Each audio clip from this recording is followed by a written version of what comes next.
Is it Jordan Peterson or is it cultural or something? What do you mean? It's Jordan. It's gonna be Jordan Peterson. Okay. Okay. Okay. I don't know whether. Okay, I don't understand why you don't like him, first of all. Other than that, he's cringe. Because the only people that are doing it is Sneako, Jordan Peterson, and Andrew Tate right now. Yeah, And I mean, I don't necessarily disagree think, with you. This is something that I've complained about a lot, that people on the left don't have like positive, like cultural, like warrior symbol people. They hate themselves. Yeah, they want to kill themselves. This is not good, guys. This is not good. We want to feel strong and proud of ourselves, right? Sure. We don't want to talk about drugs and stuff. And that's the thing is, when you compare... Steven! Oh my God. Hello. Is it too loud? What? Am I too loud? You were right there. Okay. Oh well. Okay. Oh, okay. Your biracial queen is here to help you come critique the black experience. Oh, joy. All right. That's what I need. Stronger critiques of the black community. Yeah. Let's go. Okay. So here is my thoughts. Okay. So us as black people, we are responsible for overcoming systemic racism. It is very possible, but you just need the right kind of mind. But unfortunately, a lot of the liberal ideas that we have, such as affirmative action and the obsession with identity politics, is keeping us psychologically too weak to actualize that. Do you understand what I'm saying? I understand. I don't know if I 100% agree, but I understand. Sure. Oh, okay. Okay. So listen, okay. The reason I care about this, I want to see my people be prosperous, okay?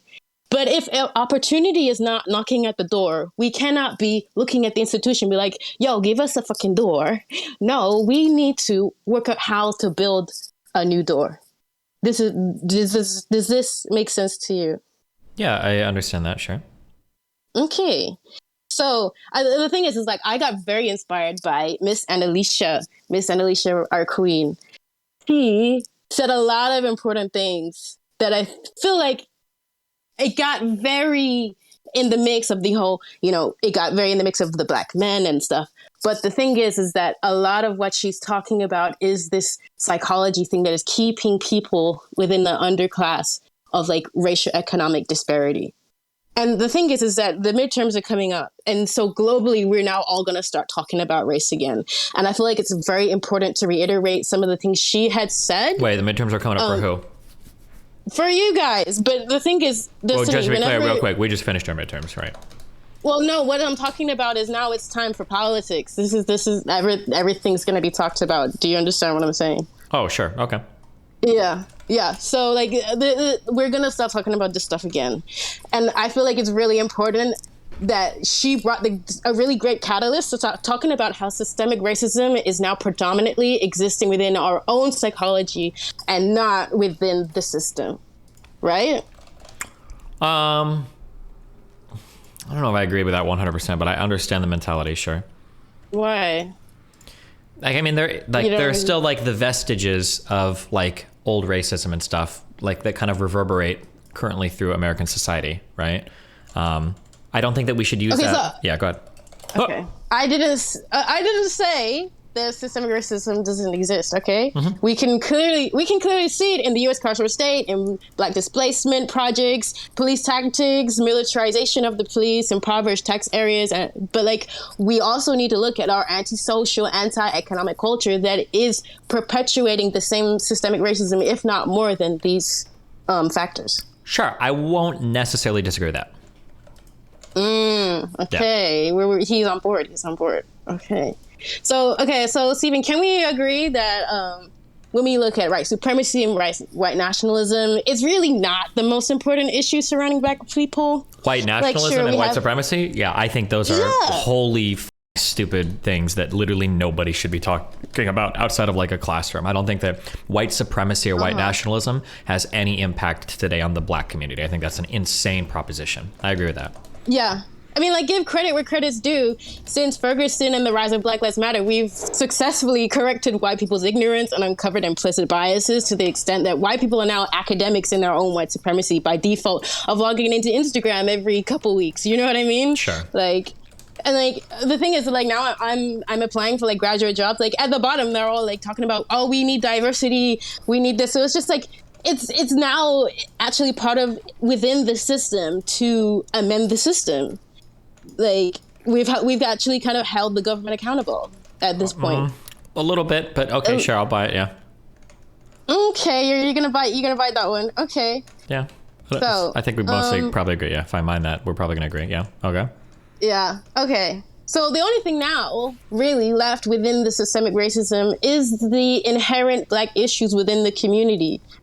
For what it seems on your own panels, when I look at when you talk about systemic racism, a lot of the people kind of forgot what that even means. Like, so you said, so someone asked you, why are Black people arrested the most? And you said because they're committing the proportion of the crimes, right? That's going to be the rage you got. Yeah, for sure.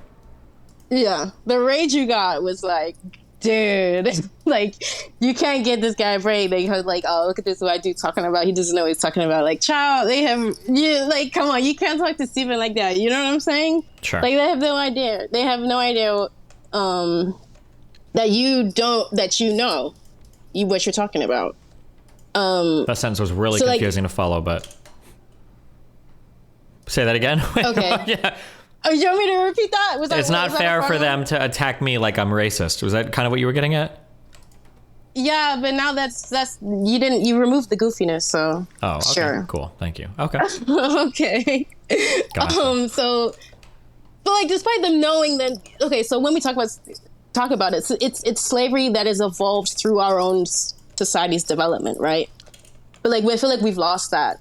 Because we've talked about it so much that people think now it's like implicit bias. Yeah, people like, have this is very, very, very, very, very, very, very fucking annoying for me, is that like the reason why systemic injustices were so bad is because they're perpetuated with no bad actors, right? Systemic racism should be able to exist with nobody being racist.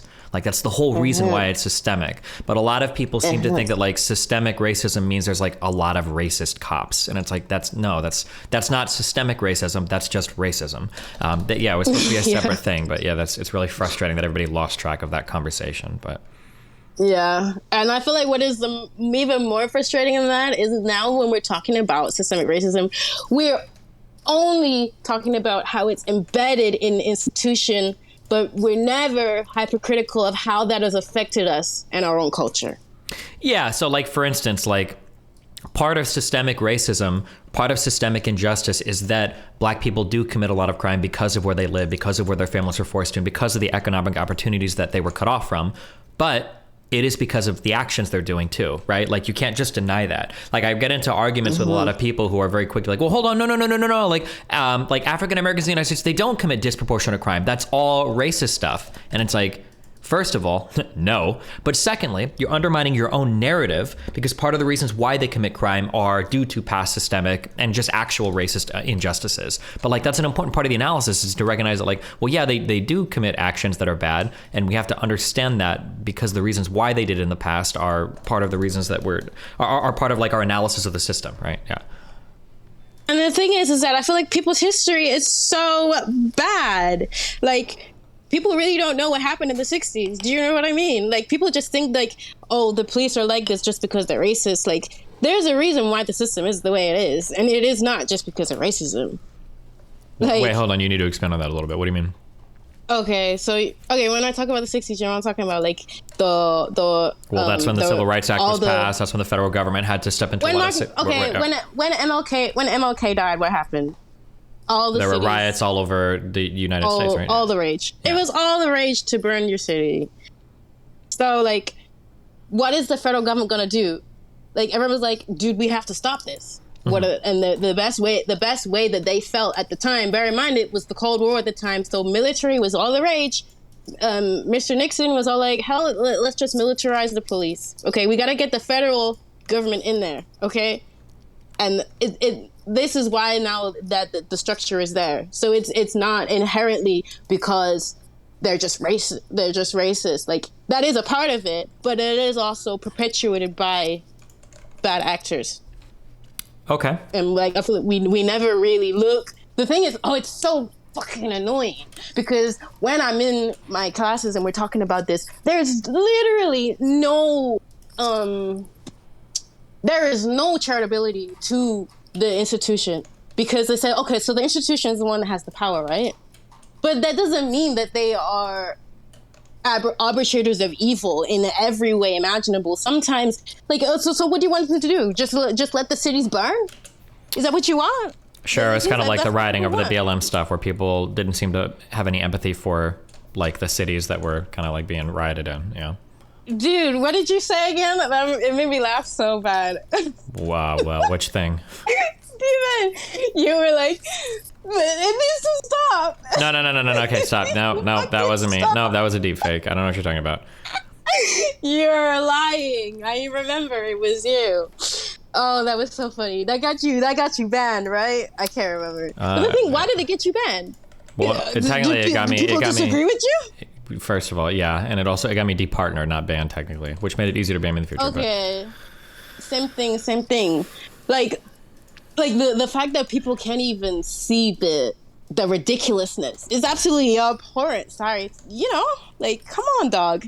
You can't let this shit just fly. Like, you're not gonna be left with anything. Yeah, like, I mean, I don't disagree with you. Sure, yeah. Like, people really want to see America burn, and they really just hate this place that much. Like, come on, dog. You really can't. There's something really wrong with that ideology. Would you like? Come on. We're not being real. We're not being real right now. Okay, yeah, I don't disagree. Yeah. And also, do you feel like it would be more fun if I put a camera on, or no, or you don't really care? You're playing Factorio. You can if you want. Yeah, people like to see people when they talk. If you want to. Sure. One thing. There's two. So I feel like it will make the conversation more fun. But the thing is, will I get shitted on Reddit, or is the whole Kiwi Farms and all that Mr. Girl stuff? They all made a whole thing about the Reddit or whatever. Like, is that a real thing, or are they just being hyperbolic? I mean, the Reddit will shit on you depending on what you say. I mean, like, it can happen, but it's up to you whether or not you can handle people saying mean things about you on the internet. That's up to you, okay? I love when people say mean things about me, I can't lie. So, I think I'll be fine. Okay. Let me do that. It'll be fun. Okay, let's go. Jesus. Oh my God. Why? What is the thing on your neck? Why? What? What is that? It's cold. Do you not know how much gas is these days? I can't put the heating on, child. Wait, where do you say, like, whereabouts do you live? I'm in London. Oh. Why the fuck are you? Listen. Wait, hold on. Have you ever been to America before? Yes, a lot of times. Steven, you forgot our conversation?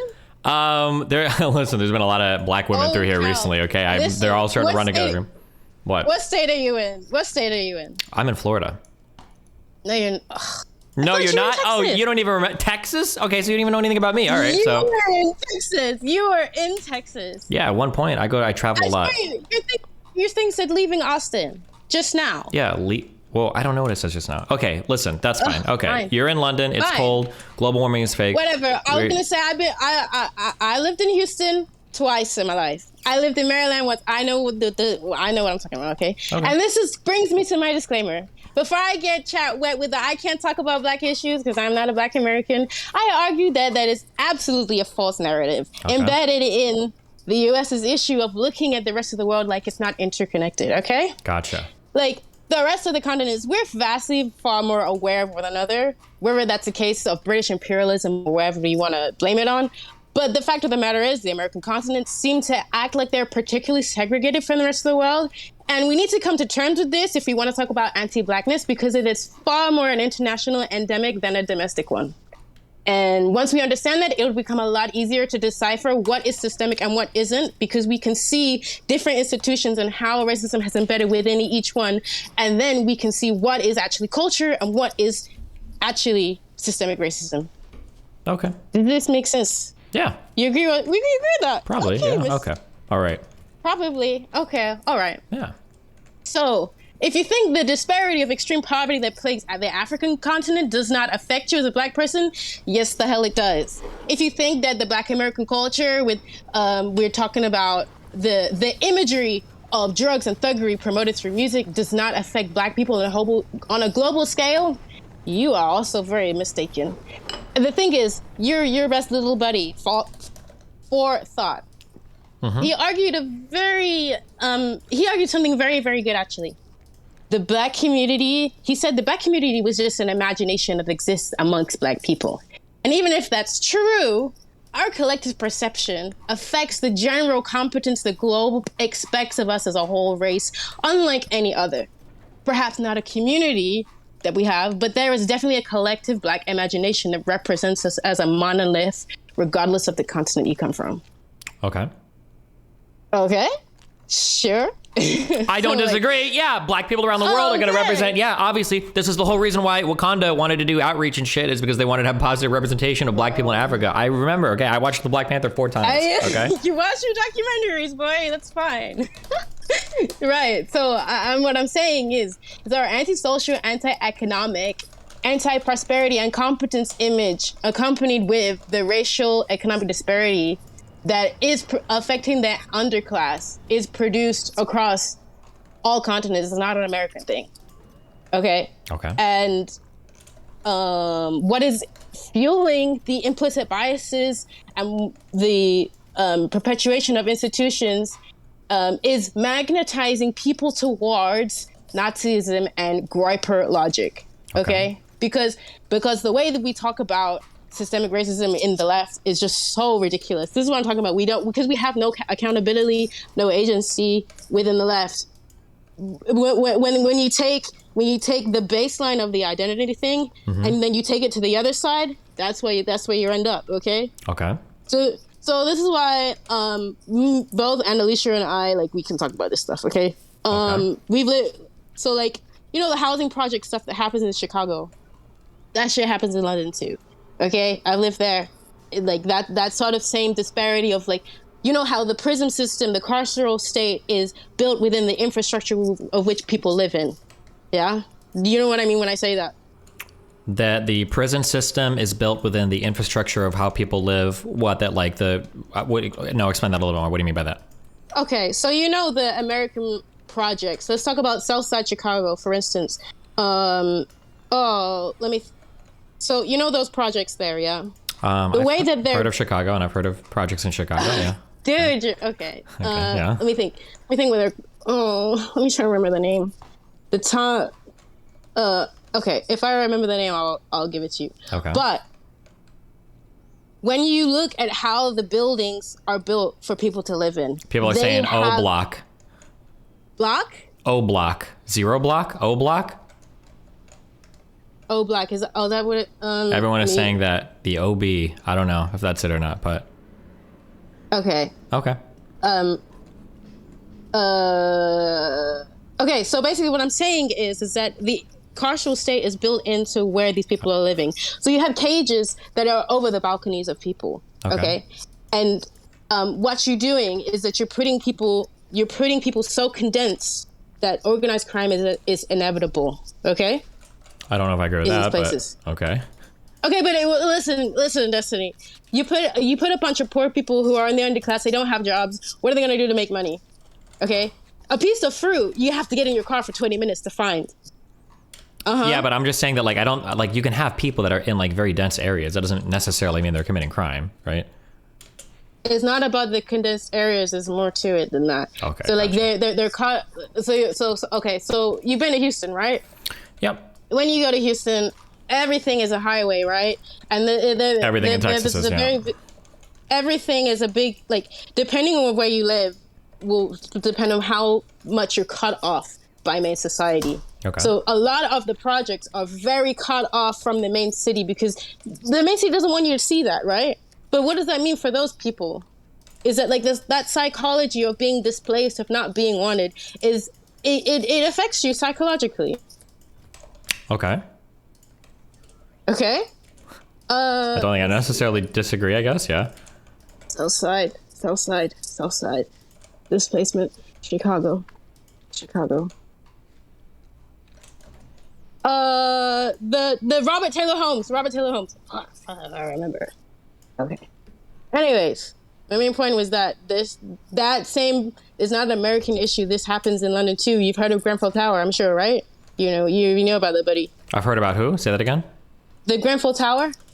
The Grenfell Tower? Grenfell. Look it up. You Google it. You'll be amazed. The Grenfell Tower. Okay, A high rise in North Kensington, West London. 72 people died. So it's a projects Okay. for predominantly Black immigrants, and they put cladding on there to make it look aesthetically better to make the city look better, but it was flammable, and they didn't do anything about it because they didn't care about the people. Does that make sense? Sure. And the whole thing went in flames.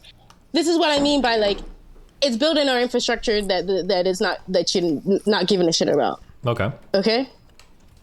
So, but the thing is that despite all these things that are stopping us, we still need to be responsible for the anti-prosperity culture that living in these places manifests. Okay. Let me see. So I wanted to talk about specifically the main Marxist. I'm gonna use your favorite word. Oh boy. Postmodernist fucking theories that are actually keeping us psychologically too weak to handle systemic racism. Okay. So the post-colonial theories of dependency theory, these are the things that are perpetuating the narrative that we can't move up, we can't get above the system. It says that like, no matter what we do, when we participate in capitalism, we will always end up just the labor class, and we cannot move up to the middle class no matter what you do because of who you are, and because that is the way capitalism has transcended from colonialism, imperialism. Like, it's imperialism within your own domestic state. Okay, is that true? Do you believe that? That's the theory. That's the Marxist theory that people were believing. They say you a Black man, this is all you can, this is all that is there for you. And this is a message that a lot of people really do believe. They think, what's the point? What's the point of me trying? What's the point of me trying to participate in a system that is built against me? You hear this rhetoric. You hear it. Okay. And and there's another one. Have you heard of neo-patrimonialism? Neo-patrimonialism. Sure, buddy. So No. I'll explain to you what that is. So basically, from oppression, either imperialism or slavery or Jim Crow or whatever you want it to be, this kind of oppression distorts your culture before it is born. So can we agree that, like, human beings, right, our cultures are developed way before we become like a community? Yeah. Yeah, of course. So when we try to industrialize and we try and make something of ourselves, we still our culture is distorted by the things that oppressed us decades ago. Yeah, of course, sure. Cultures can develop as a reaction to some things and whatnot, right? Yeah. Yeah, but there's nothing you can really do about that because these things take time. These things take a lot of time to do. So it doesn't really matter what the institution does. It's like these things, they just have to be grown out. Okay. So this comes from particularly states, okay? So when we were, so South Korea and Nigeria, they're the same age, okay? And look at one and then look at the other. Like, okay, what's gone on? But the thing is that both of them come from colonialism. Both of them were ex-colonizers, right? South Korea and who else? What was the other country you're comparing to? Nigeria. Okay, gotcha. So look at their development, okay? So both of them came from colonialism. Both of them were slave states to another one, okay? The difference is that the South Koreans knew what they needed to do was to perpetuate economic freedom in their state. They made sure that every government regulation regulated so that people could start businesses and make something of themselves. Okay? Whereas in Nigeria, they kind of they left the state of how the British left it, and they just imposed a big government on top and regulated everything to try and mitigate poverty instead of giving people the tools to actually sort it out themselves. Okay,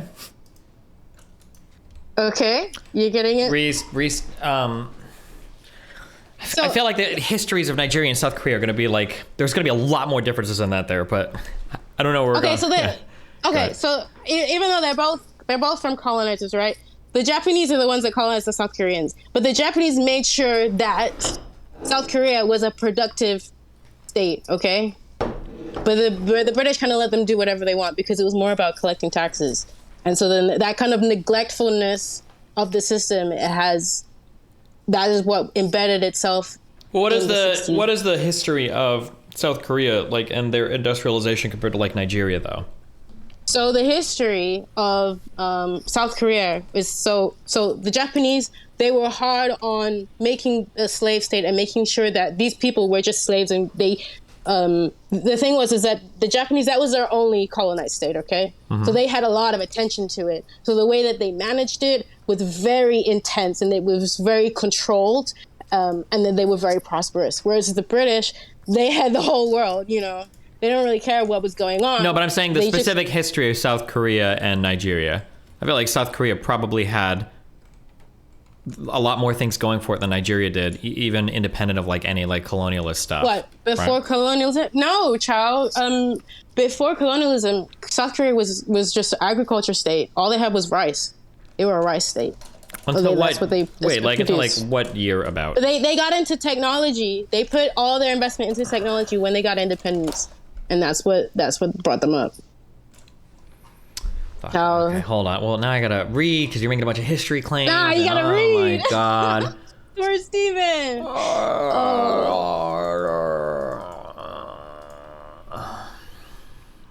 He doesn't believe me. He doesn't believe me.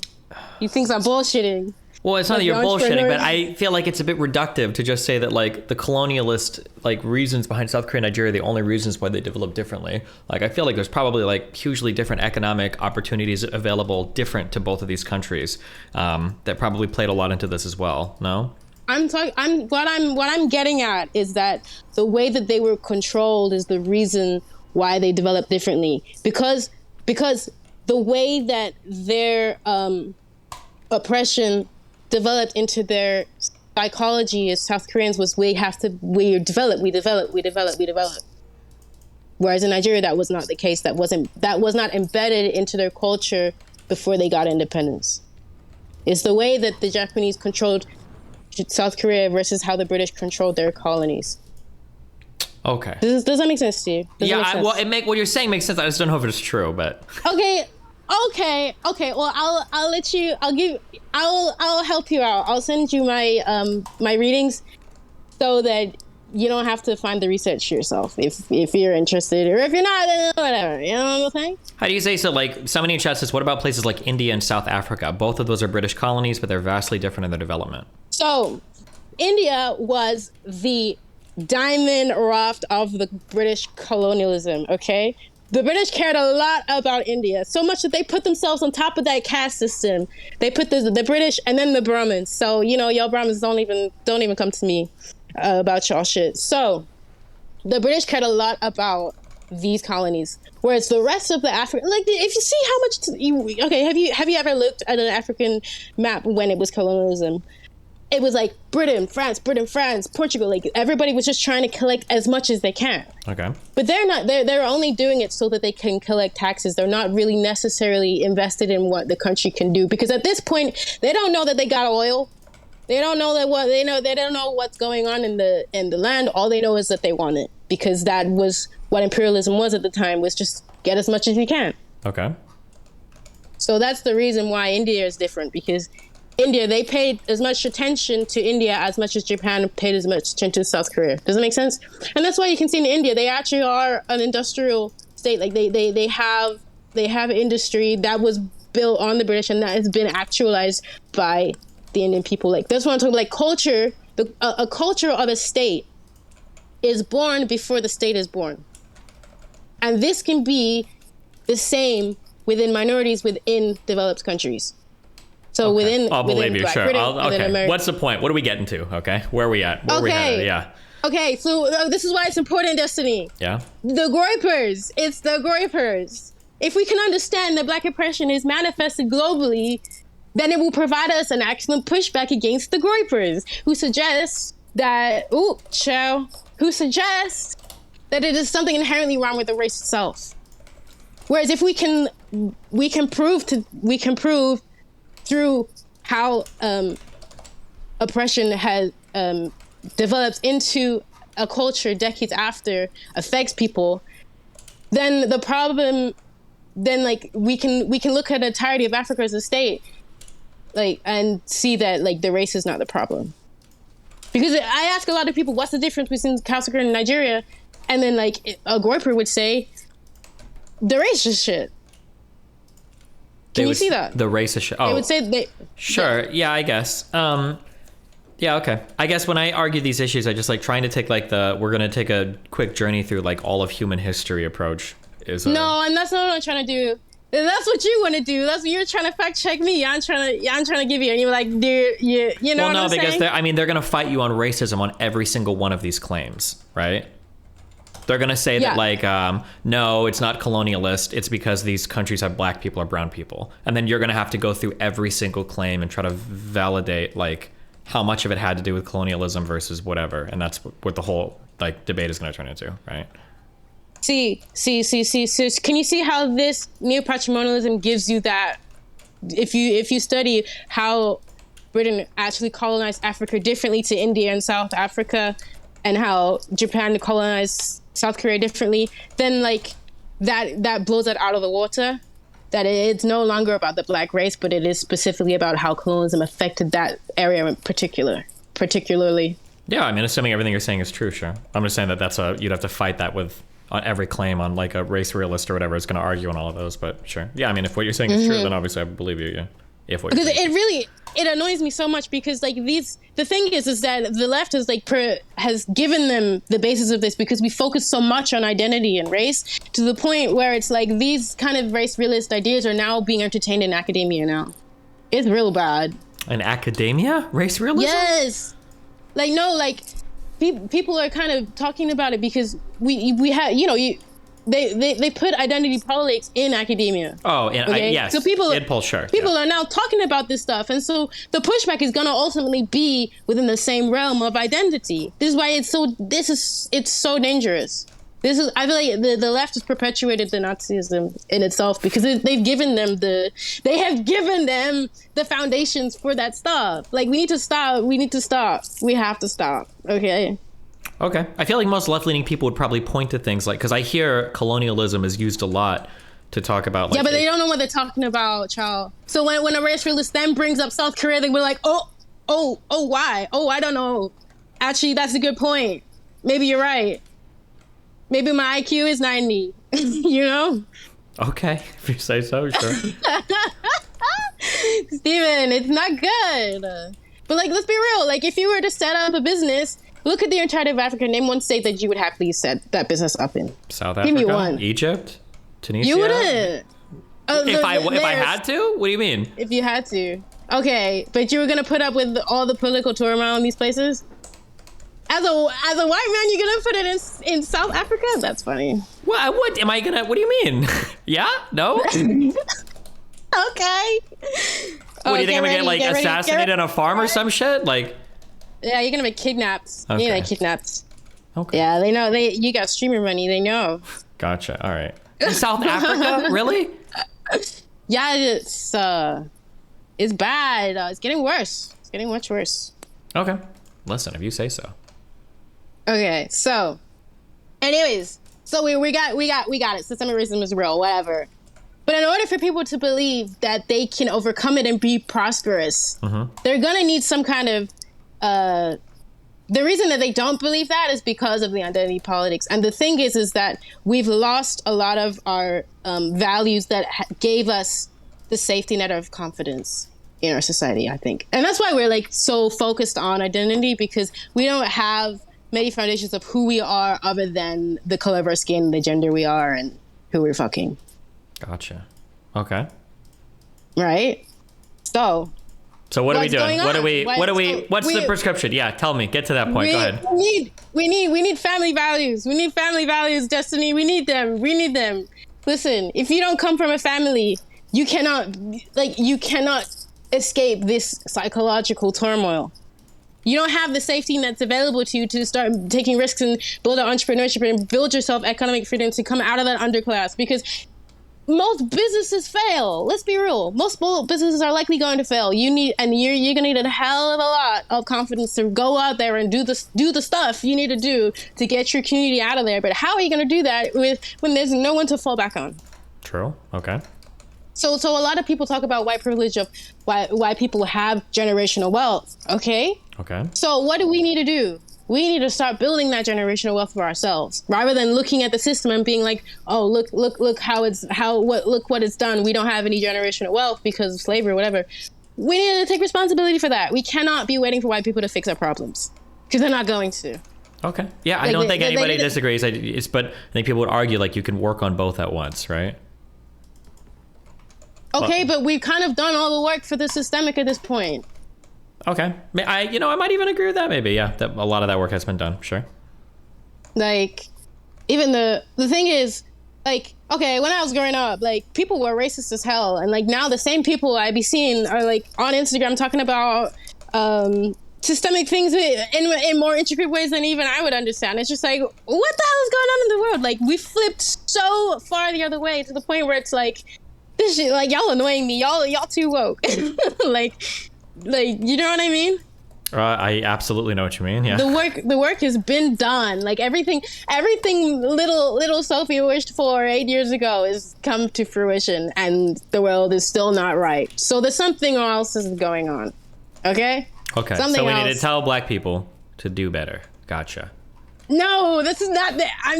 I'm not trying to say that. I'm not trying to say that, child. Well, I'm being reductive, but like we're kind of saying that like we need to be more critical of like aspects of black culture that are leading to the degradation of like the black family and stuff like that, right? But yeah. Okay. I thought you were just joking that I was being all Annalisa on you. You know what I'm saying? You're good. Don't worry about it. I got you. The thing is, I feel like the only way that we're gonna get these family values is either through the institution of the church or education. And the thing is that in these economic disparate areas, education is a shithole, right? Okay. So we gotta get it through the church. But the thing is that we're gonna have to put up with a lot of restrictions on ourselves as a culture in order to embrace that. Which is why, you know, you're getting so fed up of the homophobia and the transphobia and the domestic violence that you see. You know, the who's that guy? That guy who tried to get you banned. There've been a ton of people trying to get me. The scammer boy. The scammer boy. Oh, the sinner guy? Yes, balls at the bottom. Yeah, yes. That guy. Yeah. I know what you're talking about, yeah. He, you know, the homophobia is rife. It's real. But the thing is that we have to embrace the church. But unfortunately, I feel like there's going to be a time and yes. How else are we going to get family values instilled into our underclass? Yikes! I know, Destiny. I know. Ugh. I know. Cringe. I know. Give me another one. What other way can we do it? I don't know. Something that's not cringe, but. Okay, I'll give you another one, but I feel like it's even more cringe. Okay. Abortion. What's wrong with abortion? Destiny. What do you mean? No, listen. I really understand the whole abortion thing now. Of why, like, Kanye West is so big. He said 50% of all deaths. Wait, you think we need to stop abortions? I'm not saying we need to, but I'm saying, can you see why the right is so adamant on it? Because I feel like this is what they're trying to get at, the family values and trying to fix culture. They think culture itself is degenerate and they're trying to fix it through regulation. I don't think that's the right way, but if you think church is cringe, then that's the other solution. Wait, I don't understand. Wait, say this again. So you think we need to fix the culture by getting rid of abortion? No, I'm not saying we need to do that, but I'm saying that's what the right is trying to do. Well, I think the right doesn't like abortion because they think it's actually like murdering children. I think that's a big thing for them. No, okay, so this is the argument they use because it has a handle on emotion. Okay, but I don't think that's the honest reason why they're trying to do it. The reason they're trying to do it is they're trying to control people in the way they have sex. So that they can do it within a relationship, and that when we have babies, they're not fatherless. And then they're having sex through love rather than, you know. I understand what you're saying, but I think it's because people really do feel like it's like killing a baby. I think so. I think the reason why I think that is because when you look at polling data for like fuck, I could be wrong, but I think it's like 64% of Americans support abortion in the first trimester, and that number drops to like 25% for second and third trimester, right? So if that's the case, it seems like people really do feel like when it becomes more of a baby and it looks like a baby, you're probably like killing a baby. I think that people are really... So this is what people are thinking, right? Mm-hmm. Because the emotional argument is much stronger than this whole institutional thing, blah, blah, blah, because you got to get pretty deep into the whole what is going on thing. And like a lot of people don't have the time or the energy or like to be really thinking about how to fix a culture that is perpetuating single mothers and fatherless children. This is what Alicia was getting at, okay? And I feel like when she said that, it made me understand like the Candace Owens, the Kanye West a lot more.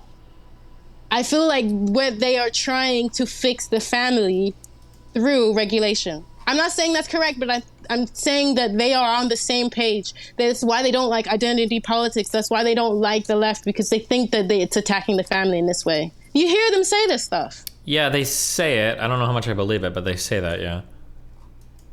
Okay. So both these things are cringe. How else would we fix family values? Oh, bro, I don't know. That's a fucking complicated question, but religion ain't gonna be it, right? The theology sell is probably too hard these days. We have too much technology. People are too like convincing people of fucking God is cringe. That's like a really, really, really tall order. I think we don't need to convince. The thing is, okay, Christians need to stop doing that. Like, oh my God, you know when the guy started trying to convince you through the Big Bang that like that was so cringe. Okay, but like I mean, God is a pretty important part of the whole religious thing, right? Like, yes, I know, but it's not about proving him through science. You're not gonna do it that way. You're not gonna find God there. You're not gonna find God in science. You're gonna find God through spirituality, and you're never going to be able to do that through a debate on YouTube. All right, now with that attitude, there's no way of trying to convince you, Stephen. You gotta find God yourself. You gotta find Him. Love is patient, love is kind. You get into it. Cringe. Right. It's not fashionable. It's not. It really isn't. But the thing is that like this is the thing that separates Nigerian culture from Caribbean culture in London specifically. Is that because we are so hardcore on the church. We don't break up divorce even when domestic abuse is happening. Okay. Like that's not a valid reason to leave your husband, because family is so stressed and important. And the thing is that even though that victimizes women so heavily, that does actually bring a safety net that has actually led people to become prosperous. Do women really become prosperous in abusive relationships? Is that really a thing? No, not in abusive relationships. You're missing it. You're missing it. My bad. Okay, that was an ad lib. Okay, don't focus on that. My bad. The thing is, they have held family institution above women's rights. Okay. Because they know that is an important foundation for a safety net to prosperity. Gotcha. Okay. Your children are going to do much better if you have a mom and a dad. Okay. Even if the dad is a meanie. Okay? Okay, gotcha. Okay. And like the thing is, this is why Alicia was stressing the missing values so much. And as Forethought mentioned, the heartbreaking reality is that Black men do work themselves to their grave.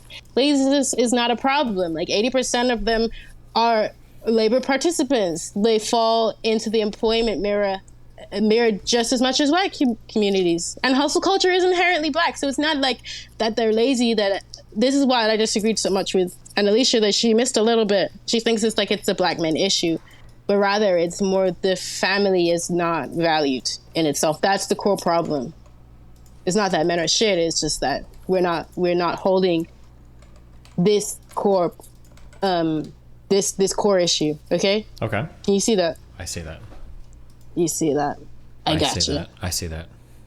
Okay, so if it's not the church, if it's not abortion, there's one other savior that's gonna get us there. Okay. Are you gonna know what it is? Your best buddy, Jordan Peterson, is gonna get us. Is it Jordan Peterson or is it cultural or something? What do you mean? It's Jordan. It's gonna be Jordan Peterson. Okay. Gotcha. Okay. I don't know whether okay. I don't understand why you don't like him, first of all. Other than that, he's cringe. Okay. I will give you that. I will give you that. Because I was preparing for this, Stephen, but every time I listened to you reacting to him stuff, it was like He uses too many adjectives. Really? That's my complaint with Jordan Peterson. Yes! He uses too many adjectives. Why is he crying? Oh my God, so cringe. Okay. Or like, oh, his theology is messed up. Okay, I'll watch more Jordan Peterson videos today. Okay. Oh, okay. The thing is, it was very hard to find you actually like dealing with his arguments. It was kind of like you just sitting there and be like, okay, maybe it's the effectorium right in your brain, but who knows? Gotcha. Okay. So what I'm saying is, wouldn't it be beneficial if we had somebody to promote these traditional values in a way that resonates with young people, men in particular, that can get more confidence, build more resilience in them, and go out in the world and create something beautiful despite the odds? Because the only people that are doing it is Sneako, Jordan Peterson, and Tate right now. Yeah, I mean, I don't necessarily disagree with you. This is something that I've complained about a lot, that people on the left don't have like positive, like cultural, like warrior symbol people. They hate themselves. Yeah, they want to kill themselves. This is not good, guys. This is not good. We want to feel strong and proud of ourselves, right? Sure. We don't want to talk about drugs and stuff. And that's the thing is, when you let's compare music in the Black community, for instance. We listen to a lot of the real popular stuff. Wet ass pussy, drugs, money, like it's all this. It's a lot of stuff that is just building up resentment within ourselves. Do you understand? Like that stuff. But I mean, I would say that like Black music has changed. Hip hop and rap have changed significantly over the past like 10 or 20 years, right? But the thing is that the song. Okay, we just take right now. Let's look at right now. You thought I was feeling you? That man's a munch. I eat it for lunch. Like this is what we're still perpetuating, regardless of if it's changed or not. Like, well, I think the regardless part is really important, right? Because like in like what, like the 90s and the early 2000s and shit, right? Like gangster rap and shit was like mainstream popular, like feuds, Biggie, Tupac, like people shooting themselves, killing themselves, like all of that was like pretty commonplace. But like now you've got like a lot of like social conscientious rappers and woke rappers and, you know, like your J. Cole's, your Kendrick Lamar's that are really, really popular today. I think that's like a significant change in the direction of rap, right? I think it's worth noting at least. I'm not saying like it's... Yeah. But when I listen to Kendrick and J. Cole, I still don't feel like really happy to be alive. What do you mean? Wait, why not? What do you mean by that? So if you listen to like African music, like that stuff is so like liberating. It feels like you're on cloud nine, you're ready to party, you're ready to live your life and, you know, build something and be a part of a community. Whereas like you listen to Travis Scott and it's like, it's more like, it's just a whole different energy. And I feel like culture itself, with like the family values and like just the messages we're listening to, are perpetuating this same ideology that is keeping people weak. Because I feel like the music right now we are creating, it's most what the reason why it's selling is because it's honing in on people's resentments. You see somebody from Southside Chicago make it, and then they flexing jewelry and riding a car. They're not building something with that. They're just showing off how much wealth they have. Like that's not inspiring. That's just building resentment in people. Okay. And like, I mean, for me especially, I was very disconnected as a kid. So I would really look to Nicki Minaj as like a young, you know, 8-year-old. Be like, she looks like me. Wow, let me get into this. And like that gave me a lot of bad values and like made me regret a lot of things, because as a kid, like that messes you up. And especially for me, it's like identity is a big thing. It's just like, okay, like this is what it means to be Black, right? But it wasn't a good message. Gotcha. What do you want, Pixie? Questions? Oh boy. Hi. Just like you were saying some things and they kind of caught me off guard. So I'm just wondering, you talk a lot about family values and trying to perpetrate that. But then you also talk about how, what was the culture you were referencing again? The one where you're saying family values above domestic violence? Oh, then in Nigeria? In Nigeria, right. So I just feel like there's a little bit of a contradiction there, because when it comes to households where there is like domestic abuse going on, the effects on those children for the long term are higher rates of criminality as well as mental illness. So you can't really like talk about, oh, like we have to lift the Black community up. We want less violence. We want them to go forward, while saying like, oh yeah, we should keep these family values in check, when those family values are actually toxic towards like the individual, especially the children in the short and long term. So I just feel like there's something there. Maybe you misspoke. I want to know what you mean exactly. So okay, so let me just rephrase what you're saying so I understand what you're saying. So you feel like there's a contradiction in the putting family values above women's protection, because when there is rife within the family, children do tend to come out the same or just as bad as if they had a single parent. Or worse. Okay, so I'm talking from a completely economic basis. I'm not talking about what the psychology or all that stuff. Oh, I'm talking psychological too. I'm not. That's what I'm saying. We're coming from a different angle. Oh no, I'm saying economically as well. Like the long-term impacts that an abused child has are. That's just not true, child. That's just not true. Okay, should we? If you come from a single, listen, girl. If you have a single mother and you have a one income, you're not eating rice and chicken every night. You're just not. I'm not disagreeing that single mother households have bad economic effects. What I'm saying is I'm comparing that to households where you have an abusive father or mother. That is what I'm saying. So you're saying like, oh no, single mother households are horrible, two-parent households are better. And I'm not disagreeing with that. But where I'm disagreeing with is two-parent households where abuse is happening in the home. That is a different story than just a two-parent household. I hear you, girl. The thing is that, of course, it's gonna psychologically be a net negative in some ways, but ultimately, the safety net for that child, regardless of the mental illness, whether they come out with DID or not, is not an issue that I'm talking about. Maybe that's the case, and we can look into it. Well, yes, I'm certain that we can look into it, because the financial constraint or the financial effects that happen afterwards are like huge. And I don't even know if you can say there's really a safety net in an abusive household either, because are you really going to feel like safe enough to rely on your parents that just, hit you or beat the fuck out of you or hold things over your head constant? Like there's a lot of things that go into a safety net. And at the end of the day, I don't think you can call an abusive household one with a valid safety net, I guess. One thing at a time. The thing is, we can focus on fixing the mental abuse when we have the families. First and foremost, we need the families first before we start fixing the mental abuse in them. So the thing is, we can talk a lot about that. That is for sure. And maybe we'd have to get deep into the communities and in culture and specifically. And we're talking about Nigeria, and I feel like that's not going to resonate with the stream right now. So maybe if we talked about like what's happening, like that, it's just one thing at a time. And I just feel like we need to get people to have an economic stability first. We have to just talk about economics first, okay? Because the thing is that listen, Black oppression, it's only oppression when it's on an economic and a racial line. It is on an axis, okay? It's when you're affected economically and racially. If you get your economics up, you're good. Like it's not gonna affect you the same way.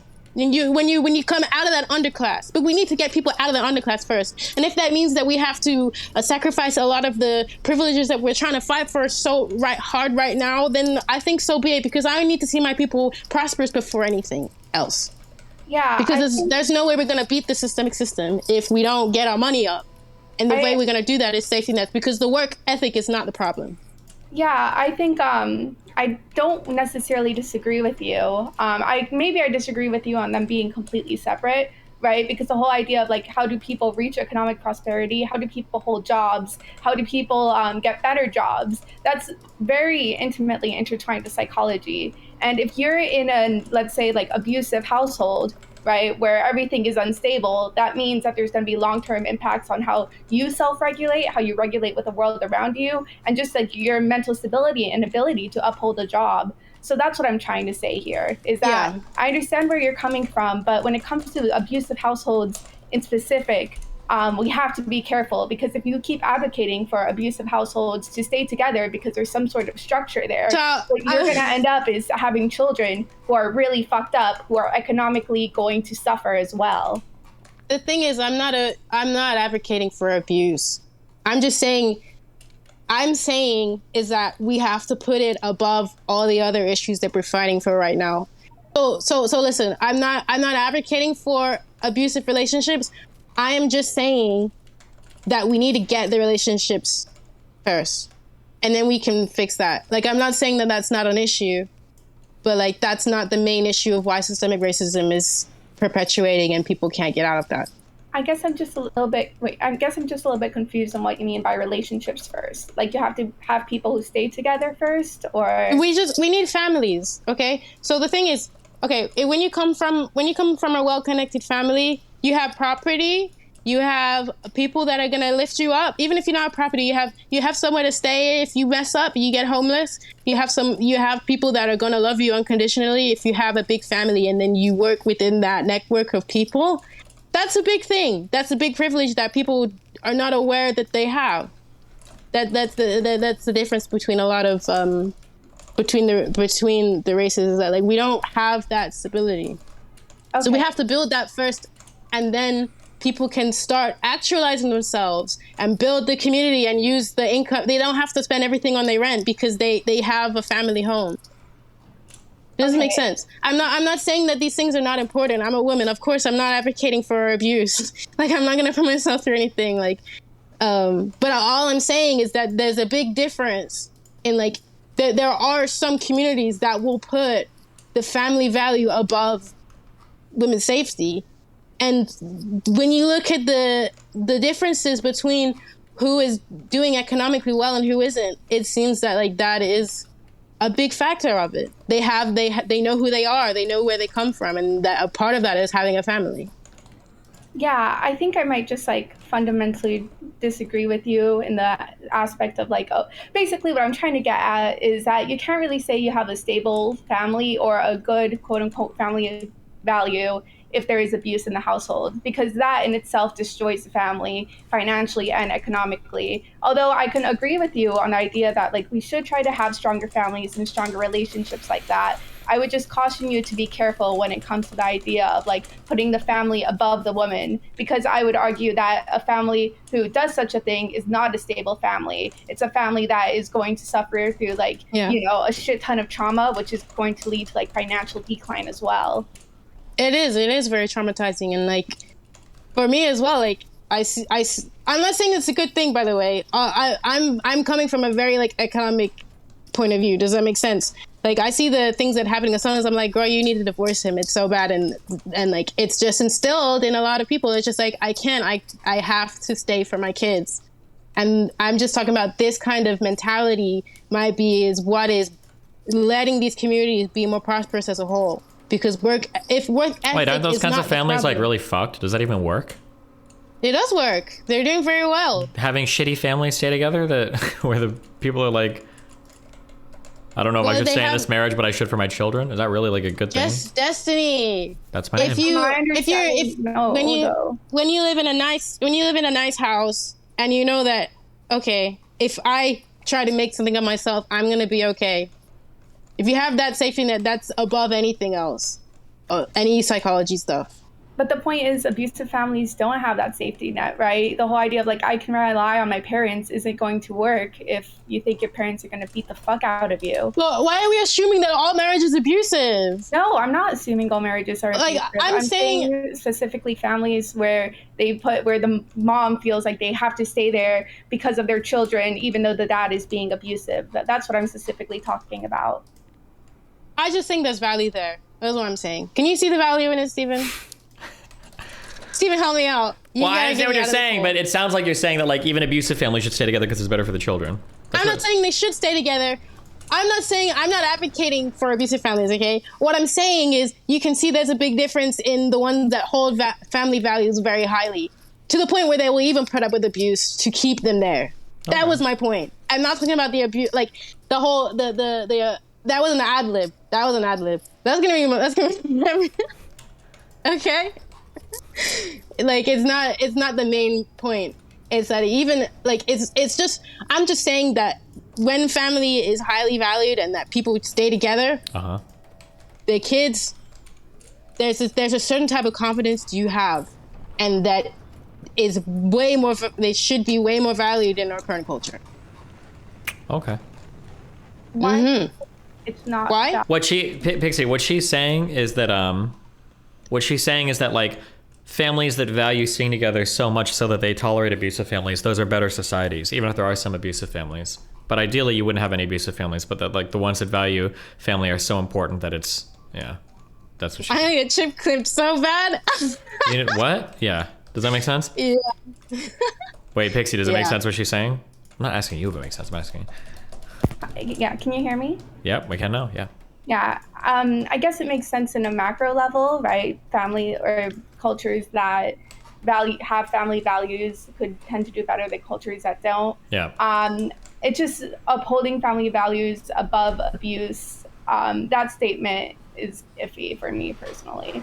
But I understand what you mean on a macro level. Like, yes, we should have family values. 100%. Give me 1 second. 1 second. Okay. Well, way to go. Hi. How's your day going today, buddy? It's been going okay. I've just been procrastinating, and then I heard abusive families, and I jumped on. Based. Okay. Yes. I'm back. Wait, can I give you, hold on. Pixie, this is just a random thing. Pixie, my dear good friend. Yeah? I think you do great in conversations, all that, blah, blah, blah, blah. Okay, that's your compliment sandwich. Can I give you one piece of criticism / feedback? Go for it. Okay. I don't think you do this intentionally ever. And I might just hate women, actually. Maybe this is where that comes from. But a lot of the time you jump in, you do this inflection or you ask a question, and it always comes off as being, in my opinion, it comes off as being really passive aggressive, even though I think you don't mean it that way. Like, I think that sometimes when you come into calls and you want to argue with somebody, I think it would be better for you to just say like, hey, you said this and I disagree with this, rather than like you do this thing where you phrase it in a question when you first pop in, and I always think like, God damn, like, I wonder if people think she sounds really passive aggressive when she says this. I don't think you do it intentionally. It's just like a random thing that I notice when you hop in sometimes. Okay, so you think next time I should just be like, hey, I noticed you said this statement.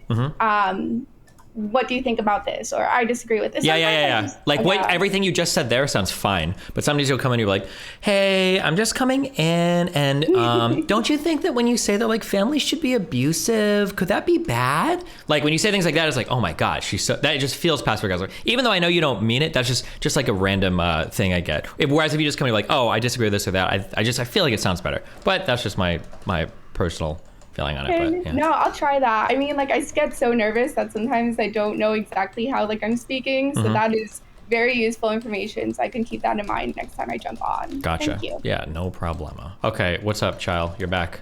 Fenty. I'm back, Child. Okay. So my main point is that we need to adhere to a culture we can be proud of, right? Okay. One that we can look up to. And the thing is, okay, get your mind back to Ferguson 2014. When you ask people, why are you burning down your own community? People would say, like, we're displaced here. There's nothing in the community. There's no jobs or opportunity. Everything's just miserable, right? Okay. But to what extent can we as individuals do something about that? So that we can be proud of where we live? Are you asking me? Yeah. Yeah, what can we do? If your community has nothing in it, what can you do to fix that? I don't know, build your community somehow? Yeah, what would you do? Yes, that's the answer. That's the answer, Steven. What you gonna do? You can't build a factory there, that's for sure. I mean, the answers are always going to be like, they always are hugely complicated things that feed into each other. So things like valuing education in your family, like it probably starts at home. It starts before home, which is family, which is everything. If you're a parent, like probably the single most important thing you can do to be in control of your destiny and the future of your community is don't have a kid until you're ready.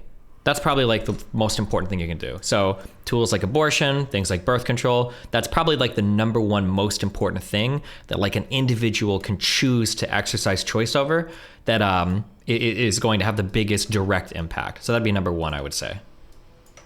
Oh my God. You're so pedantic. That's not what I meant. Okay.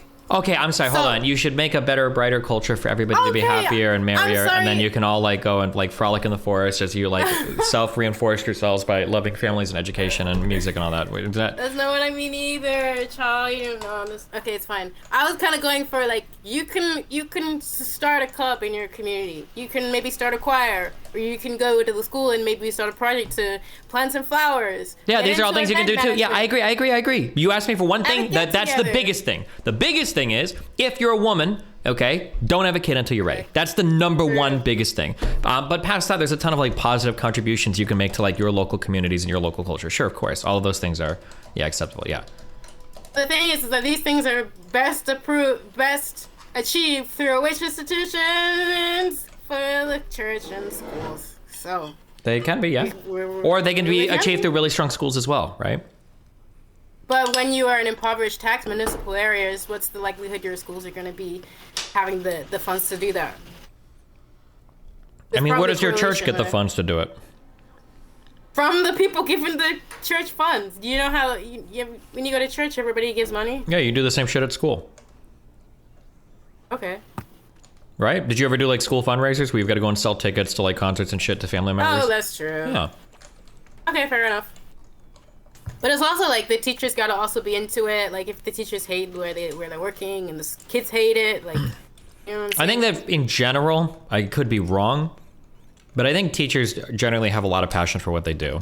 Like, especially ones in shitty communities. Like, you're not working those jobs because it's like, because they pay well and you're just like, oh God, like I'm so happy to work at like a poor inner city school. Like, I feel like a lot of those teachers, at least young ones, like go in with a lot of passion. Like they really do feel strongly about like improving those communities and the lives of the children.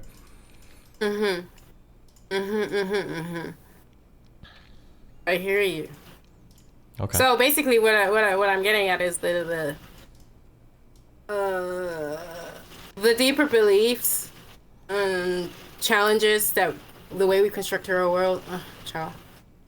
I just really scared for the way of the world right now, because if we're like perpetuating this identity thing in academia, I just feel like we're not gonna be reaching this stuff anytime soon. Especially because the way that the Republicans are trying to do it through like the abortion stuff, like we're just gonna keep having the same conversation about white privilege, and it's just not productive at all. And I just feel like your platform is gonna be a real good one to like actually get this shit straight out. Absolutely, that's what we do. Champions of like changing Black culture here on the Destiny Stream. This is what DGG is about. Absolutely. You know, so like this is I honestly, like, there's no other place you can, I think, on the internet you can really kind of have this in a productive way. I was kind of hoping other people would have come on to, like, I mean, they're more than welcome to, because, I mean, if the abuse thing is the only contention, then, like, I'm a bit surprised. Well, I mean, I don't think anybody necessarily disagrees with you. It's always a matter of, like, how do you get people to do these things? That's always, like, the hard thing, right? Yeah. Yeah. It's easy to change government programs. It's hard to tell families to like change how they behave. Like that's a really complicated thing, you know? Yeah. The thing is that like I feel like government mitigating poverty is only perpetuating it. Like people have to do it themselves, really. Mm-hmm. You agree with that? Do I agree with that? Is that what you just asked me? Yeah. Yeah. Yeah, I mean, yeah, it's just a pointless statement, but I mean, like, yeah, I agree. Yeah. How is it a pointless statement? Just saying people have to do better, or people have to make the choice. That's not what I said. What did you say? Repeat it. I'm sorry. I said governments trying to mitigate poverty is only perpetuating it. It's only going to perpetuate it. Well, wait, what was the last thing you said? That's not what you said. You said... That is what I said. People have to do it themselves. Yeah, that's what I'm saying you said. And that is what you said. People have to do it themselves. Okay, but what do you think of the first part is what I'm getting at? I think government should probably try to mitigate poverty as much as they can. I don't think that's necessarily like causing people to be in poverty, but we probably have to change the culture on like how we deal with these issues too. But like you want to have people feel empowered and stuff, right? Right. I just feel like we need. But okay, here's my policy brief. Okay. Instead of trying to push people into the military and schooling, we need to get entrepreneurship into the school system. We need to get people starting thinking about businesses and like feeling that they can do this shit. Okay. They can do it. You can build it. You can be whoever you want to be. I don't know if telling everybody to start your own business. That's like some DJ Khaled shit. Oh, okay, come on. The thing is that I feel like, okay, listen, these communities, they don't have jobs because there's no small businesses. And because it's very hard to start up a business in a place where there's no middle class, right? Yeah, but so people aren't just going to start a business there, right? They're probably going to move to wealthier neighborhoods and do it, right? No, what happens is that like a lot of white people with a lot of money invests into something, some kind of coffee thing. And the thing is that like the jobs don't actually get given to the people that are living there because they just start employing things through clientelism, right? That's what usually how gentrification works. And suddenly now the profits are up, the property prices are up, and now people are displaced and they didn't get to benefit from that development. Okay, gotcha. Yeah. Oh my God. I just want to You're push so annoying. Time. So Fenty, when you're talking about how government mitigating poverty actually worsens it, that's not factually true in a lot of cases. There's very clear examples where government can help mitigate poverty and help people get out of poverty. So one of the most obvious ones that I can think of, or one of the ones where there's like been some research on, is, for example, housing vouchers, but not just like income aid. I forgot what exactly the title is, like whatever. Section 8. Basically, Section 8, that's the word, yeah. Housing vouchers, but it's not specifically that. It's making sure that those vouchers, that people are able to move into economic communities where there's like basically economic growth, and be able to afford housing there. So for example, when we look at like the long-term effects that has on people who move to those areas as well as the children, the chances of them moving to the next income bracket like drastically increases. So when you say, oh, like, look, the government can't help, et cetera, well, that's a clear example of how the government can help. Pixie, you're so right. I walk back in that. You're true. Okay. Government can mitigate it. That is very true. But what I'm saying is that it needs to regulate it in a way so that people have an ability to start up for themselves. It's about, like, getting people to actualization, right? Okay. So you mean, like, self-sustaining or eventually so that people... The main thing is that people are not able to produce things more than themselves. All the money is going to their car and is going to their property, right? So we need to make sure that people are able to move on beyond that. Okay. I feel like the best way to do that is just by perpetuating businesses. Wow. Do you agree with Steven, you're so not into it. You're not into it. Well, okay, it's just okay, the advice just doesn't do anything. That's the issue, right? Like, people need to start businesses. Okay, well, how? I just gave a good idea. Okay, how? Name it again. Go ahead. I'm fully engaged now. Now you give me 100%. Go. Okay. Now I'm gonna tear into you. Okay, because you said I'm not. Yeah. Go. Go ahead. The government needs. Okay. Well, I talk about government regulation. It needs to regulate in a way so that people have an ability to do that. Wait, whoa. That statement meant nothing. What do you mean? The government needs to regulate in a way so people have the ability. People can't do it because they don't have capital, right? When we get back to issues like generational wealth. Increase people's capital. Okay, so the government has done that, right? So in the United States, I'm pretty sure Biden, didn't he just make historic investments into the black community by making some exclusively black available loans for black entrepreneurs or black businesses? That's perfect. That's what I'm talking about. That's good. Okay, so that's one step. Okay, cool. So that is like being worked on, sure. Yeah. And then we need to make more council houses so that council houses suck. Even in the UK, aren't council houses kind of shit? Well, no, I mean, like, having like having hold on, I'm sorry, that was just what I just said was just fucking stupid. I'm sorry. Having housing available for poor people is really important, arguably one of the most important things. I agree with that as well. Like, being able to subsidize poor people so that they can afford housing is paramount, is probably the most important thing for sure. I agree with that. So this is what I'm saying. We need to do more of this rather than telling people that, like, yeah, we are doing this, but I want you to be aware, now you've completely reversed course from your original position, which is now you're saying like, okay, we need big investments in the government in order to do entrepreneurship. We need big subsidies from the government for like Section 8 housing. Now your answer has changed entirely to we need to do whatever we can like with the government in order to fix these issues. Whereas it feels like before when you came in, you were like, we need to do what we can culturally because the government's not going to fix these issues. No. I didn't walk back on anything. It's a full picture, man. It's the full picture. So we can't. Okay, wait. I agree with the full picture too, but that was my thing. Well, yeah, I agree. It's a full picture. Like, we need to encourage changes from the families and the culture, but also, like, there does need to be some amount of government assistance as well, because these people are starting from very far behind, right? And the thing is that the government, like, the thing is, we never give credit where credit's due, right? Especially on the left. Okay. Like, we don't ever talk about the good things the government does, for instance. We're always talking about this, the system is racist all the time, right? Okay. And the thing is, I feel like that is what got, Ronald Reagan, he had that whole thing of like, oh, yo, Reagan, what happened to the war on poverty? He said, well, I guess poverty won then. Because it's just like, whenever you try to do anything about it, people are never going to be happy. Yeah, victimization is bad. We shouldn't going to burn their stuff down. Yeah, we shouldn't have people that victimize themselves. Yeah. Yes, yeah, for sure. Why would the government invest in a place that they know that in a few years they're going to burn down because a police there's another riot happening for whatever reason? Gotcha. Sure. So we need to hold our culture accountable. And the thing, one thing that I do think is an American thing. Y'all are so quick to violence. More than any other democratic, like, developed place. In the United States? Yeah, the United States is crazy. Like, y'all go straight to violence as soon as you don't like something. I don't think that's true, but okay. I think that's very true. Bro, you kill yourselves over, like, football players over there, okay? Calm down. Chill, okay? No, okay, that's only the men. And that's a very distinct amount of people, but, like, listen. Okay, only half your population, the men. I'm sorry. Okay, my bad. No. Okay, listen. Listening. We don't kill ourselves over that. We don't. That's it's a football match at a time, okay? Okay, but the gotcha. thing is, you guys, an election happens and you storm your Capitol. That happened one time in U.S. history, okay? Chill. That was a few years ago, so clearly there's a problem. Yeah, there is. And the thing is that the state knows that people have the ability to do so because of the Second Amendment, right? That's the whole point. Yes, that we have guns so that we can yeah, we do. Keep our institutions in check, right? Because you're gonna get shot. Yeah, Pelosi, watch out, right? Well, Jesus Christ, not like that, but I know what you mean. Well, that's what they were trying to do, was it not? They tried to storm the Capitol so they could kill Pelosi. They just wanted to get AOC shoes, okay? It was a mission okay. It was a mission of peace, okay? That's what it is. That's what it is, okay?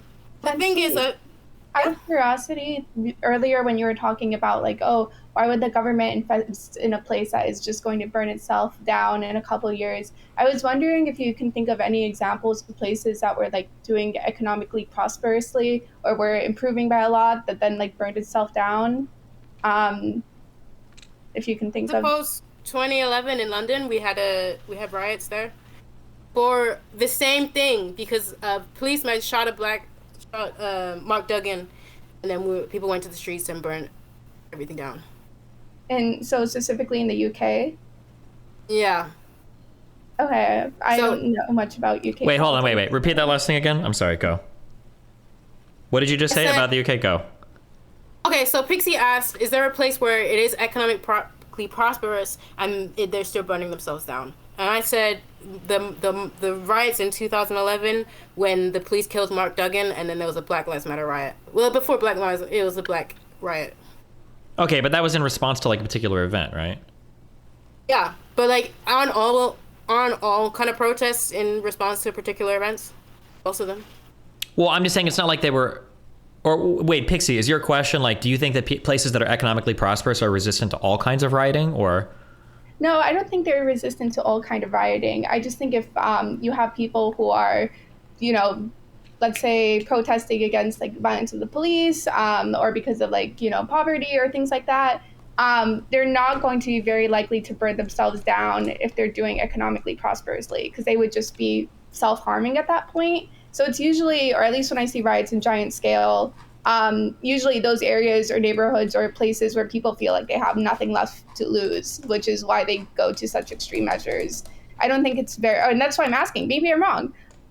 Very often where people are doing prosperously, where they burn themselves down, if that makes sense. Where they, that's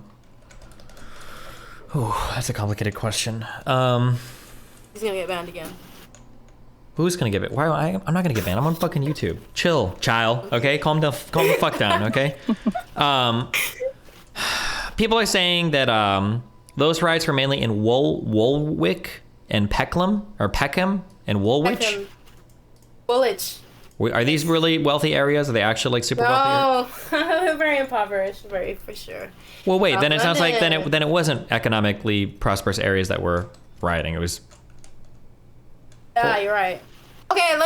Okay, I gotta think of an economically prosperous area where they're burning it down. Is that what you're saying? I feel like that doesn't generally happen, except for maybe downtownish areas, because that's just where people go and gather. But I don't know if they're like wealthy suburbs that are like burning themselves down. Right? Okay, I can't think of a recent one, but I know in the '60s for sure y'all burned down Washington D.C.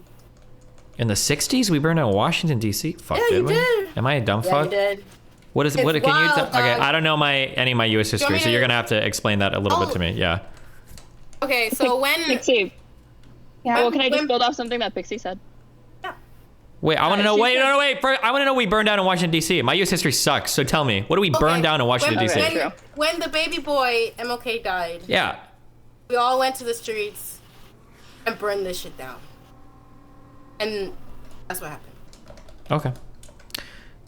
The thing is that at the time there was a lot of displacement going on, where white people were moving out of the cities and black people were moving up from the south. Okay, so when you get, and the thing is that when you get to Okay, there were riots in cities, D.C. in '68 after MLK was assassinated. Was it really? Did they really on burn fire. down D.C.? Was it like as it bad was as on like fire. the whole? Okay. Thanks. All right, maybe. Okay. Oh, I don't know. Okay, okay. gotcha. You missed it. Looting and arson. Like, was this as bad as like the LA riots or like the BLM riots or anything, or was it? Oh, just... you betcha. That's why. Okay. That The is the DC reason why. Fire and Emergency Medical Services reported 1,180 fires between March 30th and April 14th as arsonists set buildings ablaze. Okay, so yeah, I was pretty fucked. Okay, gotcha. All right. 1,000, child. Gotcha. 1,000. Over that's facts. Okay, thank you. Gotcha. Okay, cool. I I don't learned a know. little I bit. feel kind of skeptical, like at least when it comes to DC specifically. Oh yeah, do you? DC I'm so Well, sorry. I don't know why I said that. Go ahead. No, just I've been ignore I said that. I'm sorry. Wait, let her Like, finish. DC I'm so sorry. I don't know why I DC said is that. like a political capital, right? So I feel like Wait, I don't careful. know. That's not necessarily true. There's a lot of people that live in DC that are in like rough areas and shit. Like, oh it's no, not just, I'm like- not disagreeing with that. What I'm saying is that with like, I feel like riots or let's say burning down DC or that specific area holds more of like a. Well, I guess all riots have political sentiment, right? I don't know. I think where I was going was with was that it's more of a political statement towards DC and what's happening like there, or like the fact like, does that make sense? I feel like I'm Water. stumbling here, but Sure. like, do you guys see where I'm getting at? I understand. You're good, Yeah, child. it's not like people are necessarily just like their own house per se. Uh-huh. Well, See, building okay. off of what you said, and something, this is a question that I wanted to ask you. It's Fenty, right? Yeah. What do you think the like social and economic conditions are that lead to people rioting? So what is happening is so the reason they riot in the cities they're okay with burning it down is because there is no infrastructure there in the first place, right? So there is really nothing to lose. Does that make sense? And the thing is, okay, since social media it's a bit different, but the only way to get people to react to the systemic racism that is prevalent and real is to make enough ruckus so that we get media coverage of what the hell is going on. Does that make sense?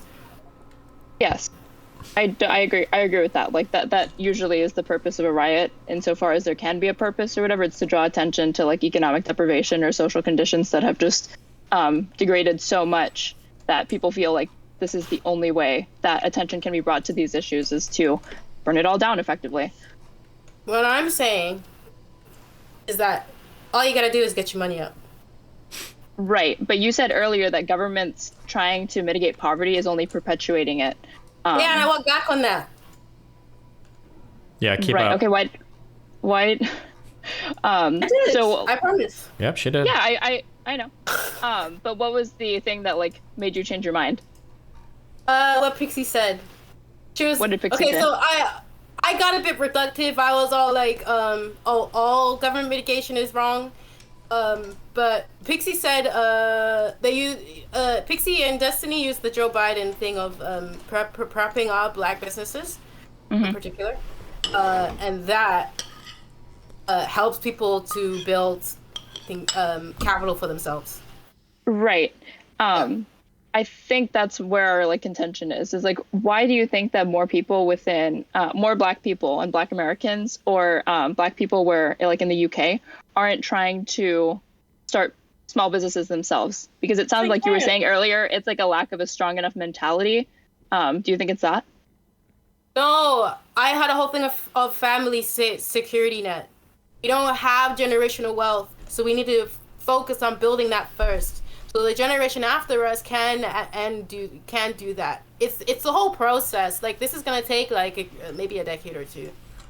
I think it will take a lot longer than that. But no, we can do it in 10 years if we focus.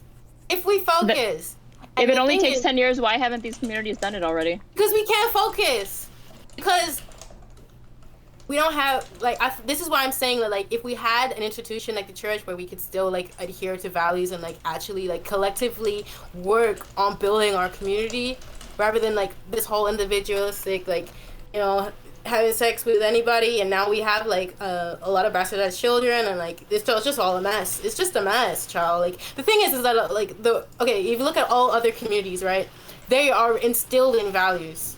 Okay, even though they're not adhering to them now, like that's the foundations of where they've come from, and that's why we have Destiny over here, big Cuban family. You know, everything's all well. He's got his connections. Like if his streaming stuff falls off and he loses all his money, he's gonna be okay, right, Stephen? Yeah, not because of my family, but yeah. Okay, yeah, so like comparatively, what's a successful demographic that you're saying has like better values than Black people right now? All of them. Name one. What do you mean? I literally, because like, you're saying like these other like quote unquote communities. You're saying like, look at them, they're prosperous, they have businesses, they have generational wealth, we have generational wealth in our in the Nigerian communities because we hold family high. If you get homeless, you will be okay. So there's generational wealth that you would say like Nigeria is an economically prosperous area then? No, I'm not saying that. I'm saying that people have safety net of family. Okay. I thought when you were saying that you were appealing to like a demographic entirely. I don't know if did you mean like an entire ethnic group, or a racial group, or like a country or a state, or what did you mean? I mean like wait, what are you trying to can you repeat that? I'm confused. Because you're saying that some of the issues within the Black communities lie in the fact that there aren't strong enough values guiding them and undergirding them to support them as like a strong enough infrastructure to will the people within these communities to build economic prosperity independently. And that you contrast this against other demographics and other communities of people. So what other communities are you contrasting them against that you're saying have these things? And because I want to know like what demographics are you talking about, and what are the values that are helping them? I'm just talking about like every other one in general, like white people, Hispanic people, like they just tends to be more focused on family. Well, we could go with either one of those. Like, I'm Hispanic, but if you want to go with like white people, okay, like what values do you think white people have that Black people don't have that are helping them economically? They have family. They have generational wealth. Like they don't have. Okay, listen. White people don't have to adhere to these values because they already are prosperous. Exactly. That's my point. So we need to. Why are you fixating on like wanting to instill the values if you're saying that the values don't even matter and that it really just comes back to the fact that the values matter to build safety nets so we can reach prosperity. Okay, they already have prosperity, so they can do whatever they want. We need. What's an example of some of these like positive values? An example of positive values? Yeah, that will help create generational wealth. Sure. So when you have, if you have a big family, right, and your cousin falls off, and they need to pay their bills, you have a lot of family to reach out to help them out, so they're not gonna end up on the street, and you have people to hold your back. You have that safety net of unconditional love that is gonna get you out of there. That's what families do, for better or worse. You're together. That's so interesting to me, because I feel like in American culture, like a lot of that is not in place. Like individualism is super hardcore here. There's this whole idea that you're supposed to kick out your children at 18 so that they can like rise from their bootstraps and like continue to grow or whatever. So I'm not sure if that's necessarily true that like America has strong family values as a whole, because there is like this intense culture of individualism. You have a bunch of people who don't want to take care of their parents because they're like, why the fuck should I? Like, I'm my own person. I shouldn't be beholden to them. Like, I don't know. I'm kind of skeptical about wealth coming from family values when we see people who struggle with these values at all but still have immense wealth. And when you say like these safety nets that these other that are present within other racial demographics and communities, I think you're conflating like a social support and like a familial support with like an economic safety net. And those are not the same things. Like you can have an extended amount of family, but that doesn't necessarily mean that if you hit hard times economically, that they're going to support you economically. They'll be able to offer you social support, but they're not going to be able to necessarily like give you money or like close a poverty gap for you. Having a place to stay is so important. Like it's not like the abstract is that you are going to be okay. You're not going to die if you fail at this. Life is not over if you fail. There is someone that is going to be there for you no matter what. And that's you what think family is about. You think Black people are so atomized that there's nobody within Black families right now that Black people can turn to within their own families to hear that message? It's not necessarily a Black issue in that sense, but I'm saying is that the underclass of what is happening with systemic racism, a way to get out of that is to have that safety net so that people can move up the class brackets. Does that make sense? I'm not saying that it's a problem with Black people, but if we want to get out of the racial economic disparity, we need that safety net. Does that make sense? Yes, but I wouldn't refer to it as a safety net. I would just say it's like social support. Because when I think safety net, I think like economic safety nets. I think social programs and like government programs. Yeah, we're on a total let's catch Stevie Boy up. So basically, we're on like individualism that is in America, right? That they like what they're saying is that like we're so individual that like we'll put our parents in our homes. We're not really like family values are not instilled in America as a whole rather than like a Black issue. And I'm saying is that if you're in the underclass and you want to move up from the racial economic disparities of systemic racism, the one way that you can do that is to build a safety net for yourself, and that is through family values. That's my hypothesis. I'm not saying that we have an intrinsic issue wrong with family values that is inherent to Black people, but if we want to, we are affected not by economics and itself, but also racism. So if we want to be strong and get over that, we have to. You can't do it by yourself. You gotta know that you're gonna be okay when you try. That's what I'm saying. Right, but like you said, at the end of the day, if it comes down to like a lack of access to capital or money, I don't know how having like a spouse or like a roommate is going to be able to help you alleviate that. I have a cousin. Like families are big. Like it's not. It doesn't have to be like a spouse. Like it's or not a cousin just or like any person that you pull out of this social network. You have a place to stay. Yeah. So well, that will help you. That will help you avoid homelessness. But will that necessarily help boost you economically forward? I'm like you're talking about the difference between avoiding a descent into houselessness or homelessness, or are you talking about something that's going to be able to propel you forward? Don't want to take risks. Is it not? Would you not agree, Destiny? I'm sorry. Say that again. The fear of homelessness is that not a reason why people don't want to try and risk it all and do something, right? So if you know that you are gonna lose everything if you get this stuff wrong, you're not gonna take that risk because it's not worth it. You'd rather just do your 9 to 5 and not move up your class bracket. It really helps a little bit, yeah. He's so out of it. I'm trying to figure out how to set up these fucking nuclear reactors, okay? I don't know how to... Oh, God. I'm sorry, Steven. It's okay. No, I'm sorry. I got you. You are right. People feel more empowered to take risks when they have more safety nets at home, right? That's one of the big reasons why people are empowered to go to school. School is a bit of a risk. You have to spend 4 to 5 years in a class and not earning any money or doing anything. You're only empowered to do that if your family is like decently well off financially, right?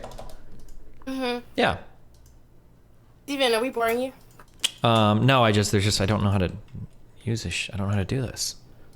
You keep saying that you feel like there's a lack of, I guess, church being centered as like a pillar within these impoverished communities. I'm using it as an example of how we can do that. Like, but I feel like Black Americans at least are some of the most religious people within our society right now.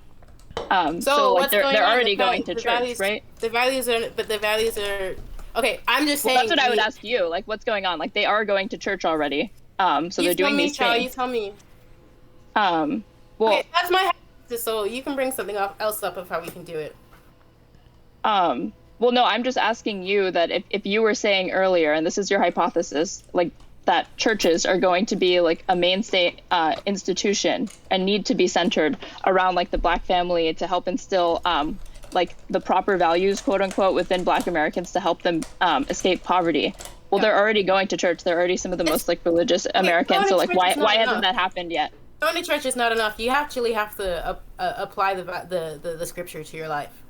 You have to follow it. You have to do the sex and marriage. You have to do the building family. You have to do the don't steal, all that stuff. And if people were controlled, I'm just saying that we need strong control. We need strong leadership, and I'm just saying the church is a good institution to do that, because I don't see any kind of authoritarian big boy coming to be the leader. Like we don't have no MLK, we don't have no Malcolm X right now. So like what can we turn to? We can't turn to Stephen. Could he lead the Black people to economic prosperity? I don't know. Hell yeah, I could. I think that Stephen could single-handedly lead a revolution of Black people personally. Revolution. Yes, my queen. Oh no. Hi, Annalisa. Just kill me. I love Annalisa.